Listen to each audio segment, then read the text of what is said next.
நம்மளுடைய வர சம்பளத்துலேருந்து ஒரு 10% ஆஃப் தி இது வந்து நம்ம நம்ம வந்து செய்யணும், சர்ச்சுக்கு நம்ம கொடுக்கறது மாதிரி. ஆனால் எங்கள் அம்மா எப்போ சொல்லுவாங்கன்னா, சர்ச்சுக்கு நிறைய ஹெல்ப் வரும், நிறைய பேர் செய்வாங்க, ஆனால் ம். முடியாதவங்கள நீயே ஐடென்டிஃபை பண்ணி செய்யு அப்படின்னு சொல்லுவாங்க. அப்படி பண்ணது தான் நானும் என்னோட ஃப்ரெண்ட்ஸ் ஒரு 7 பேர் சேர்ந்து தான் நாங்கள் இது எல்லாமே ஆரம்பித்தோம்.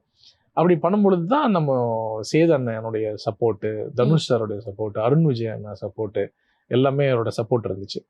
இன்னொன்னு என்னன்னா வந்து சோஷியல் ஒர்க்ல 2 விஷயம் இருக்கு. ஒண்ணு விசிபிலிட்டி, ஒண்ணு பப்ளிசிட்டி. இப்போ என்ன நடக்குதுன்னு உங்களுக்கு எல்லாருக்குமே தெரியும். ஆமா.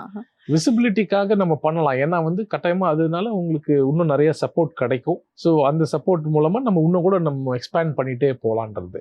ஆனா எனக்கு கிடைச்சது கடவுள் கிருபையினால சேது அண்ணனா இருக்கட்டும், தனுஷ் சாரா இருக்கட்டும், அருண் விஜய் அண்ணன் ஃபர்ஸ்ட் அவங்க கேட்கறதே இதுல எந்த ஒரு பிரசன்ட் மீடியா உள்ள வரக்கூடாது. ஸோ அப்போ என்னன்னா எனக்கு அதோட இம்பார்ட்டன்ஸ் எனக்கு தெரியல. இது வரைக்கும் பிரஸ்ல வந்ததே கிடையாது. ஒரு தடவை மட்டும் சென்டர் பேஜ்ல ஒரு மேகசின்ல வந்து எங்க அம்மாவோட பர்த்டே அன்னைக்கு வந்துச்சு. அது ஒரு ம். ஒரு சர்ப்ரைஸ்.